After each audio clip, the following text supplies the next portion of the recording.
ज्ञानतिमिरन्धस्य ज्ञानाञ्जनशलाकया चक्षुरुन्मीलितं येन तस्मै श्रीगुरवे नमः।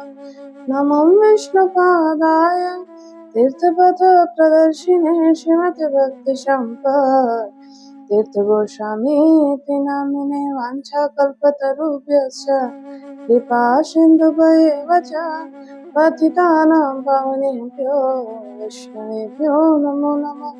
गुरुवे गौरचन्द्राय राधिकाय तदालये कृष्णाय कृष्णभक्ताय तद्भक्ताय नमो नमः।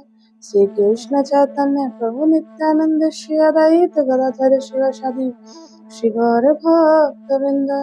हरे कृष्णा कृष्णा कृष्णा हरे हरे, हरे राम राम राम हरे हरे। हरे कृष्णा। आश्विन मास के कृष्ण पक्ष की एकादशी का नाम इंदिरा एकादशी और यह एकादशी इस वर्ष 17 सितंबर बुधवार को है और इसका पारण 18 सितंबर गुरुवार को सूर्योदय के पश्चात 9:30 से पहले है। क्योंकि यह एकादशी पितृपक्ष की एकादशी है, इसीलिए इस एकादशी के पालन करने से हमारे पितर जो अधोगति में गए अर्थात यम यातना का भोग कर रहे हैं, जिनको प्रेत योनि मिली है, उन सबका उद्धार हो जाता है। इसीलिए हर किसी को इस पितृपक्ष की एकादशी का पालन अवश्य करना चाहिए ताकि उनके पितरों का उद्धार हो सके। एक बार युधिष्ठिर महाराज भगवान श्री कृष्ण से इस इंदिरा एकादशी का महात्म्य पूछने लगे तो भगवान श्री कृष्ण ने कहा कि यह जो इंदिरा एकादशी है यह सभी प्रकार के पापों को नष्ट करने में समर्थ है और प्रेत योनि से मुक्ति दिलाने में समर्थ है। और इसकी कथा को श्रवण करने मात्र से ही व्यक्ति कितना भी पापी क्यों ना हो, वह सभी पापों से मुक्त हो जाता है। इसके बाद भगवान श्री कृष्ण ने कहा कि हे युधिष्ठिर, सतयुग में महिष्मती नगरी में इंद्रसेन नाम के एक राजा थे जो बहुत ही प्रतिभाशाली थे और परम भक्त थे। वे सदैव भगवान का कीर्तन भजन सुना करते थे और प्रजा का बहुत ही प्रेम पूर्वक पालन करते थे। लेकिन राजा ने कभी भी एकादशी व्रत का पालन नहीं किया। देखिए, हम कितना भी कृष्ण भक्ति कर लें, लेकिन जब तक हम एकादशी व्रत का पालन नहीं करते हैं तब तक हमारी भक्ति की पूर्णता नहीं होती है। हम वैष्णव नहीं कहलाएंगे जब तक हम एकादशी का पालन नहीं करते, क्योंकि भगवान को अति प्रिय है ये एकादशी।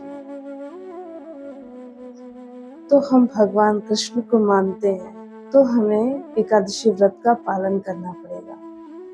और एक बार क्या हुआ कि राजा इंद्रसेन के यहाँ देवर्षि नारद आए और राजा देवर्षि नारद के दर्शन करते ही अति प्रसन्न हुए, उनके चरण पखारे, उनको माला अर्पित की।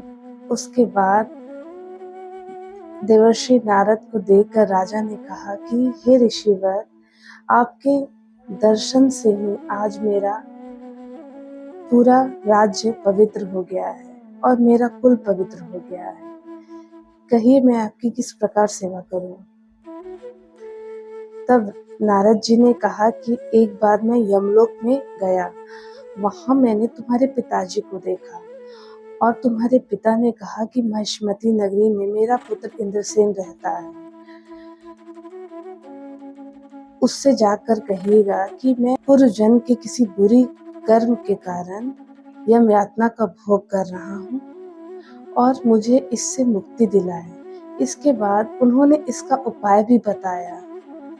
तुम्हारे पिता ने कहा कि अगर मेरा पुत्र इंद्रसेन पितृपक्ष की इंदिरा एकादशी का पालन करेगा तो उससे मेरा उद्धार अवश्य हो जाएगा। जब देवर्षि नारद ने इस प्रकार कहा तब राजा इंद्रसेन ने कहा कि हे देवर्षि नारद, आप यह तो बताइए कि इस इंदिरा एकादशी का पालन व्यक्ति को किस प्रकार करना चाहिए तब देवर्षि नारद ने कहा कि इस एकादशी के दिन व्यक्ति को प्रातः काल स्नान कर लेना चाहिए। उसके बाद भगवान श्री हरि की पूजा करनी चाहिए और उस पूरे दिन को भगवान की सेवा, उनकी कीर्तन में बिताना चाहिए। और उस दिन क्योंकि पितृपक्ष चल रहा है, श्रीमद् भागवत का पाठ अवश्य करना चाहिए। विशेषकर गोकर्ण उपाख्यान का पाठ अवश्य करना चाहिए। और उस दिन रात्रि को भगवान के कीर्तन करते हुए जागरण करना चाहिए। और दूसरे दिन द्वादशी के दिन वैष्णव को भोजन कराने के पश्चात ही स्वयं भोजन करना चाहिए। ऋषि के कहे अनुसार राजा ने इसी प्रकार प्रेम पूर्वक एकादशी व्रत का पालन किया, रात्रि जागरण किया और द्वादशी के दिन उन्होंने वैष्णव को भोजन कराया, दान दक्षिणा दी, इसके बाद स्वयं भोजन किया।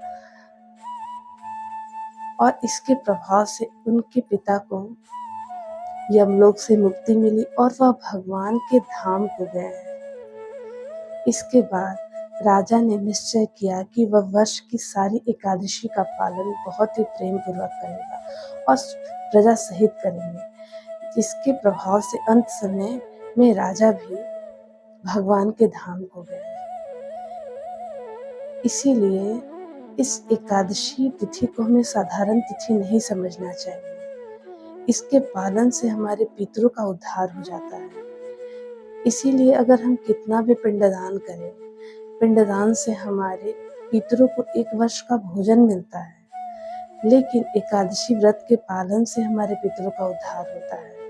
इसीलिए हमें इस पितृपक्ष की एकादशी का पालन तो अवश्य ही करना चाहिए। 7 वर्ष की सारी एकादशी का पालन करना चाहिए अगर हम अपना कल्याण चाहते हैं।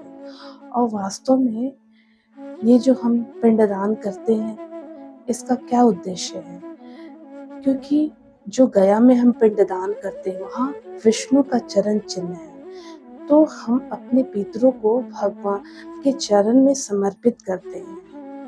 लेकिन अगर विचार कीजिए, अगर हम जीवित रहते हुए भगवान के चरणाश्रित हो जाते, अर्थात गुरु का आश्रय लेकर, गुरु से दीक्षा लेकर भगवान का भजन करेंगे, तो मरने के पश्चात हमें कोई पिंडदान की आवश्यकता नहीं है।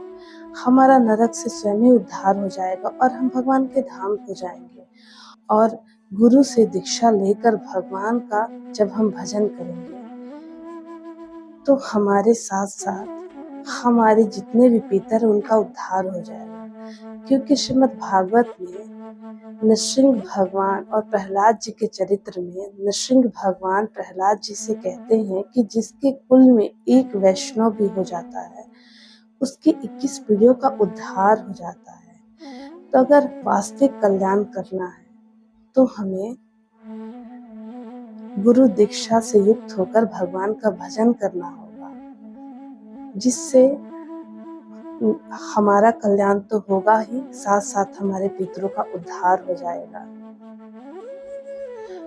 और क्योंकि अभी पितृपक्ष चल रहा है, इसीलिए इस पितृपक्ष के दौरान हमें श्रीमद् भागवत महापुराण का पाठ अवश्य करना चाहिए। क्योंकि इस भागवत महापुराण के पाठ से ही धुंधकारी जैसा महान पापी जिसको प्रेत योनि मिली थी, उस प्रेत योनि से भी उसको मुक्ति मिल गई। इसीलिए श्रीमद् भागवत का श्रवण हमें अवश्य करना चाहिए। और जिनकी भी तिथि एकादशी के दिन पड़ती है, उन्हें उस दिन श्राद्ध नहीं कराना चाहिए। क्योंकि अगर हम उस दिन श्राद्ध कराते हैं तो हमारे पितरों को विष्ठा युक्त अन्न मिलेगा। क्योंकि ऐसा कहा गया है कि यानी कानी च पापानि ब्रह्म हत्या समानी च अन्नम आश्रित्य तिष्ठन्ति संप्राप्ते हरिवासरे। अर्थात ब्रह्म हत्या सहित जितने भी महान पाप हैं, एकादशी के दिन अन्न में वास करते हैं। तो उस दिन अगर हम अन्न से अपने पितरों का श्राद्ध करेंगे, उन्हें अन्न अर्पित करेंगे, तो उनकी दुर्गति तो होगी ही, साथ साथ हमारा भी कल्याण नहीं होगा।